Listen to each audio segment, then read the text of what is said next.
Yo, welcome to the channel, guys. Welcome back to the channel if you've been here before. The cool part of having a YouTube channel and getting to tell you guys about new stuff is also that the company gets a little bit of support too. Mike Sinclair himself hit me up and sent me a nice little box. Cool little note here from Mike. Thanks for the love and support. Signed, Mike Sinclair. Man, shout out to you, Mike. Really appreciate you, man. Got myself a t-shirt. Yes, sir. Slappy Trucks. Never heard of them. What you have now? Yeah, that's sick, man. Really appreciate that. The main event. We got ourselves. These are the Slappy ST1 inverted hollows, and I'm so hyped to try them. We're gonna weigh them. We're gonna do all that stuff. But as for right now, just wanted to show you guys. Check it out. Hopefully you can see that. These are beautiful. Just exactly like the ones I've had on, except less weight. When I did my review, I gave these a 9 out of 10 because they are probably the best truck I've ever ridden. But the one thing that did hold them back a little bit was the weight. They're a little bit heavy. Nothing too crazy. We went over this already. I'll post the video up there. These have been absolutely super solid. Nothing bad to say about them. Probably put these on like the cruiser board. These are gonna be on the main setup, which we're gonna set up today. There's probably not a lot to report on these. I mean, they are the exact same truck, but hollow. So, you know, there you go. Do a little Q&A while I set up a new Christmas complete. Well, it's not a Christmas complete. We're gonna be using the same bone Swiss that I've had in for like 6 months. I don't even know how long I've had these now, but it's been a while. I plan on keeping these bearings for, you know, years if I can. Same hardware I've been using for like the last, I don't know how many boards. I've had the same diamond hardware. It just doesn't seem to need to be replaced. All right, so let's take a look at the setup. Been sitting on this one for a minute. We got a Theories 825. Love this shape, man. I've been ordering nothing but Theories of Atlantis the past like 4 boards. Got the Chrysler graphic, just simple graphic, nothing wacky, you know, stupid cartoon frogs smoking weed or anything. So we got the new Theories board, inverted hollow slappies, Formula 4 conical fulls, and I got the skate like a girl because I live in a house full of girls and I represent, especially in skateboarding. I skate a lot of street, as you guys may know if you watch the channel, and the conical fulls just roll over stuff. Dad, yes. you didn't give me a bottle. Oh, okay. Can you get a water bottle out of the fridge? Here, I'll do it. So yeah, I've kind of landed back on these. Really like the color too, which was funny. Like back in the day, I would have never ridden a colored wheel. Always had to have white wheels, just standard. Like I was very ritualistic about my setups, and like a colored wheel was just nah, hell no. Skateboarding has grown quite a bit in the time since I left and came back, and man, I'm happy to see it because there was people talk about like gatekeeping and stuff now, bro. Like the late 90s, early 2000s. My God, it was wild. I'm not even gonna get into it. Fuck the bullshit. All right. Yeah, we're gonna get into this setup video real quick. And I actually posted on YouTube and Instagram the other day, seeing if anybody had any questions. Just something fun to do while I set the board up. I'm just like this old dude that skates and a dad. So I wasn't like expecting a bunch of questions or anything, but I did get some cool ones from you guys. So thank you if you left a question.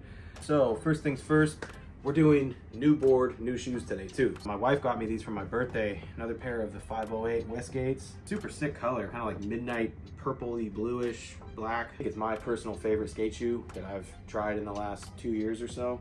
Sticker this thing up.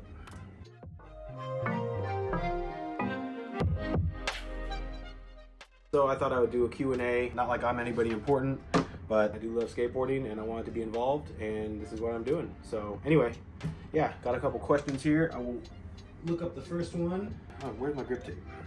So the first question comes from, I'm sorry, I didn't write down the names of the people who asked the questions. So I'm just gonna kind of like rattle them off, and hopefully that's okay. Gimmicks in skate products and in skateboarding, like that could mean a lot of things. I'm thinking, when I think of gimmicks, I think of like tail devils or whatever, those like little weird things you put on the tail and they like spark. I mean, you know what, we're gonna do a little wavy pattern today. I like a good wave. Tail devils or something like that. If it's just for fun, like that's tight. Like go off, like go have fun. I mean, hey, if that's something you're into, do it. All right. Yeah, I like that. Nice little simple design. Dragon wheels definitely have a place in skateboarding, I think. Like, especially for older skaters, man. Like, I know people still send me comments on some of the videos I did about them when they came out, and they're like, I'm still riding them, I still love them. Like, they've made skateboarding so much easier. Dude, that's awesome. Like you know, like I said, they're not for me. If it helps you skate and it's made life easier, that's awesome, dude. More power to you. Those type of gimmicks are rad. Anything that's like this hack, no, there's no hacks. There's no fast track to getting good at skating. Skate trainers and all that might be fun to goof around on the carpet while you're in the winter time, or if you can't skate, regardless of that. Yeah, stupid. Don't do that. There's no, just go roll around on concrete with wheels, and that's how you get better. Okay. Pet peeves at a skate park, dude. Whoever asked this, that like immediately made me laugh. Like, that was just like the question. I was like, yes, like I'm gonna have way too much to say about this, so I better not dwell on it too long. I can make a whole video about pet peeves at skate parks, which I'm sure has already been done 1,000 times, and John Hill's probably made 20 videos on it. Number one pet peeve at skate parks. I'm not gonna say number one because all these are annoying and terrible in their own way. Headphones. Like, dude, you're all over the place, your board's shooting out, you're not even paying attention, you don't hear me coming up behind you. So yeah, headphones, super whack. Don't wear headphones at skate parks. Parents taking their kids to play at a skate park. Like, not kids with skateboards, like little ass kids at the skate park, sliding their butts down ramps, like just running around playing tag on ramps and on boxes and stuff like that. Like, dude, no. Like, my daughter started skating, and I take her out with me like once a week, and we just go to like the most secluded area we can. If we're at a skate park, we go to like the corner where nobody's gonna be, and if she wants to go cruise around with me, I'm so like serious about, dude, check where you're going. It's just like you're walking in traffic. Look behind you, look around. It's not to be like mean to a kid, like laws of physics apply, and you're tiny and they're big, get out of their way. Parents aren't teaching their kids this. I feel like they're just like, yeah, go ahead, it's for everyone to play on. Like, bro, no, it's not. This is a very specified area for a specified thing that is dangerous to even be around, even if you're not doing it. Like, on the flip side of that though, it's almost like karma for years of us skating street and skating at schools around kids and shit like that. And like, now they're coming to our zone. Sorry, did you want us to leave? Yeah, well, we've been asking you to leave for 40 years. RC cars, just as annoying. Don't fucking bring your RC car to a crowded skate park. Leave your little kids and your RC cars out of the skate park while people are there. If nobody else is there, free game. BMXers. I love BMX as like a discipline, as a sport, or whatever you want to call it. I think BMX is fucking sick. I even tried to do it back in the day, and I was terrible at it, and I was way too scared to try to like get good at BMX. So mad props to BMX riders. But when there's like a pack of them at a skate park, it's over. Like, session's over. I'll probably just won't even get out of the car. Like, I'll probably just pull up and be like, oh, 1, 2, 3, okay, we're going somewhere else. I'm just not even gonna bother. Like, put it this way. Like, for each BMX, that's like 10 skateboards. If I see 3, man, you got 30 people now at the skate park. I'm out. I'm gone. So BMXers really dig their sport and what they do. Yeah, not just out of like the way it is, like out of like the physicality of what they do. I don't want to be around it because it's fucking dangerous. Cities not repairing ramps or the surfaces of skate parks. This is super common, even in like nice cities. You know what? It's almost especially in nicer cities. Like, oh, we didn't weigh these. Shit. 362. All right, 362. I think it was like 380 something for the regular ones. I don't remember. Let's see what they're at now. 381, and there's like already like a ton of metal like shaved off. I'm really happy that my board's gonna be lighter. That's really the only reason I'm not like letting these get down to the axle and just like running these into the ground, because I just want a lighter board. The last pet peeve at the skate park that I can have time to go off on is like a few really good dudes that skate really fucking fast showing up and just mobbing the whole park, and it can pretty much shut down the park for everybody else. And you know, it's fun to watch, especially if they're really good. I rarely ever have seen pro skateboarders show up and act like that. It's usually the dudes that are like flow level. It's fun to watch when somebody's doing something gnarly, but when they're just like completely shutting down the flow of the park because they're showing off or doing their fucking burly ass Milton Martinez shit, like, dude, Okay, do your thing and then fucking calm down, all right? Skate work balance. Oh, that is tough, man. That is so situational and so subjective to who you are and what you do. But I would not trade anything for the world. But finding time to skate can be tricky. And my advice, you have to plan ahead. You have to like make a system like, okay, Saturday mornings I go skate from this time to this time, or Saturday afternoons, or Wednesday nights, or something like that. Like you can't just be like, oh, I'm gonna go skate today. It's like, dude, obviously you have to balance that shit out. Like there's no way to just like be free like when you're like 17 and be like, what's up, call the homies up and go meet at the spot. Like, nah, that don't exist anymore. Coffee. I am psyched on the way these wheels look too. I know some people are gonna hate on them and be like, that's super kooky, but I like them. My bad, getting ADHD here. You have to sacrifice stuff. If you have other hobbies, if you like gaming, if you want to go golf, if you want to go fucking play frisbee or whatever you do, skateboarding is super demanding and you have to stay somewhat consistent with it. So you have to like, you know, at least once a week. If you're not doing at least once a week, you're not only going to not make progress, but you're going to like start to atrophy and you're going to start to feel it. And I don't want to get hurt, so I have to try to like keep up. You have to sacrifice stuff. You have to give up other hobbies. And lastly, you have to be motivated. And for me, what motivates me is little milestones, progressions, the little victories, and also sharing it with you guys. Like making this YouTube channel, like super motivated me. Before that, it was just uploading on Instagram and Reddit and stuff like that, and that would be really motivating.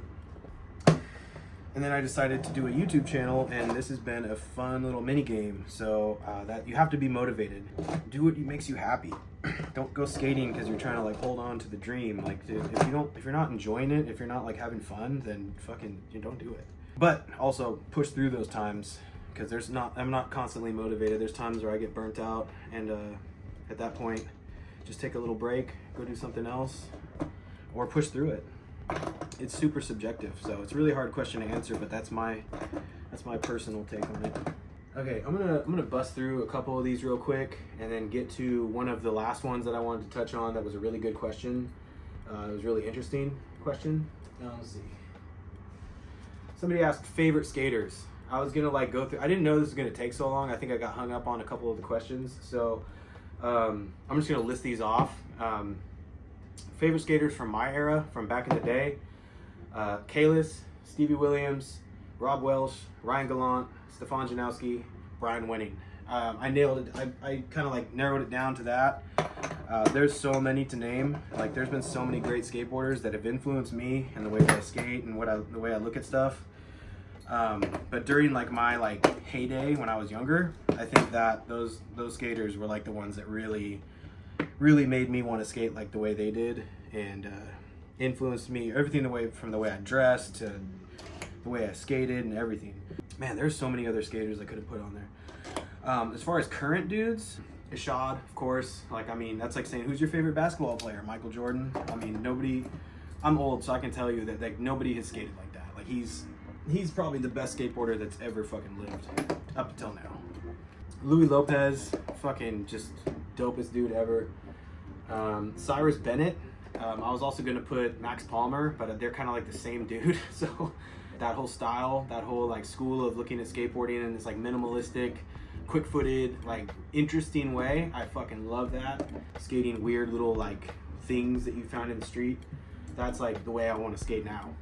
Everyone in Lens 3, that video blew my mind. It's recent. Watch it if you haven't. It's like spread across parts on different media outlets. Mind blowing. Absolutely. Like, just if skateboarding evolves to that, where like that's like the standard, like if that's the meta where everybody's skating like they do in Lens 3, dude, that's amazing. Frankie Villani, everything I've seen from him is just fucking bonkers. I love that guy's style of skating. Dude, this is not a bad board. This is brand new. Dude, boards look so weird when they're brand new. I just want to go fucking get it dirty. Somebody asked my favorite trick. Tricks that I can do. Ollie. I love to ollie. Nose grinds. It's like kind of my go-to grind that isn't just a basic, well, it's a basic grind, but nose grinds, very comfortable for me. Kick flips. Some people might think heel flips because I'm a natural heel flipper, but kick flips are way harder for me. So when I do a kick flip that I feel is good, it's just fucking the best feeling. Tricks that I can't do that I want to do that are my favorite. Back tails. Try not to die every time I try them. Front crook, I need to learn that. And nollie back heel. I don't even know if I have a chance to learn nollie back heel, but that is one of the sickest looking tricks. When somebody just pops that down some stairs or something, like Jesus, dude, it's just poetry. Spots I wish I could skate past or present. Oh, I just drove by this the other day and I want to skate it really bad. I'll put it up on screen right now. But it's open from like 9 to 12 or something crazy every day, 7 days a week, 365. I'm not sure if they close on Christmas or something, but I'm definitely gonna be there with a stick of wax the next holiday and just hope I don't get booted out by whatever poor soul has to work 6 a.m. on Thanksgiving at Wiener Schnitzel. But that spot looks super fun and I at least want to like go do a trick or two on it. Let's see, Love Park, regardless, goes without saying. I'm an old man, so I have fond memories of that whole era and would love to have been able to skate there. Old EMB, same story, never got to skate there. I've skated the new one. Old EMB looked like a blast, looked really hard to skate, so definitely would love to go there just for the experience. Anywhere in Barcelona, yeah, goes without saying, just anywhere. Just drop me off on a street corner and I'll go cruise around and find something that would probably make me fall in love with it. LA Courthouse, I live about 8 hours from there, so I do have the opportunity to drive there one day, but it just logistically doesn't make sense with the way my life is. I can't just like get up and go to LA just to skate a spot they're gonna tear down. Top 5 skate videos. There's like 3 Transworld videos because Transworld used to be the absolute shit during the time of Greg Hunt and I can't think of his name, Ty Evans. Like those guys made skateboarding, or those guys made Transworld really dope. In no specific order, The Reason from Transworld, Modus Operandi, huge for me when I was growing up. The DC video, Sight Unseen, Cardio, that's all I gotta say. Photosynthesis, the orange VHS, I don't know if you know, you know. And Sorry from Flip. I was such a big fan of Mark Appleyard and like his style and like just the effortlessness. So Mark Appleyard and Tom Penny footage in those days was like seeing like an alien. Now the last one, it has a lot to do with kind of like my whole channel pretty much. Somebody asked, like, everybody knows it's harder to get older and it's harder to find time to skate and it's harder on your body and it's just harder in general. It just ups the difficulty level for everything. But are there any pros to getting older and skating? And I was like, dude, I can't really think of any. Like, not really. Everything hurts. Like, it sucks. But there actually are some. And the more I thought about it, I was like, oh, wow, okay, so you appreciate your time way, way more. Like when you're younger, you just have all the time in the world to go skate and it gets kind of repetitive and you just get burnt out and you get bored and you want to just go drink and smoke and do all the dumb shit kids do. I'm able to slow down more and focus on what I'm trying. This thing is not heavy. Oh, I'm so happy I set these trucks up. Like I have more time to kind of focus now that my brain isn't as like totally crazy as it was when I was like 20 and 18, 19 and stuff. Being able to focus more probably comes from valuing your time more too. You don't have a ton of money to blow on skate stuff all the time, but I mean, probably a lot more than when you were younger. Working part-time at Quiznos or something, you're not gonna have a ton of money to like experiment with wheel shapes and stuff. Some people did, but I wasn't one of those people. Having transportation. When I was younger, I didn't have a car. I always relied on other people to pick me up, or I would just go skate to the place. And yeah, having a car and having gas and like a time to go do shit, it's just makes skateboarding so much better. And lastly, to end the video with, lower expectations, man. Like people are like, if I go to the skate park and people aren't looking at me like I'm gonna go fucking front feeble a handrail, like they're like, oh dude, he did a 50-50, good job. And I'm like, yeah, fuck yeah. You have lower expectations for yourself too. So like I remember when I was younger, tons of friends that were really good and I was always like down on myself for not being as good as them. Not always, but you know, it would start to be like, damn, like so-and-so is getting hooked up in this company and like I don't even barely can do this. Or so just knowing that I'm skating just to skate, there's no pressure to like get good enough to get sponsored or anything like that. Like just beautiful, like takes so much off me. Like I don't have to trip on that. Like I always felt like I had to get good enough to get sponsored. That was such a weird burden that like nobody put on me that I just had. So if you go do a cool kickflip over a pip, somebody's gonna be like super psyched that you did it because you're old and you shouldn't even be skating. So you should be skating, but society tells you should not be skating. Which is another bonus. You get to flex on all the people, all your fucking kids, friends, parents, and shit. Like they can't fucking 360 flip. I can, sometimes. I probably won't be doing a review of the Slappies because unless they like fall apart, I'm not gonna be like, these suck. And they don't suck. They're fucking good trucks. I can tell. They're just the exact same thing as these, except hollow and lighter, so it's better. All right, that's gonna do it, guys. Peace. I'll see you on the next one, and thank you guys for hanging out. All right, later.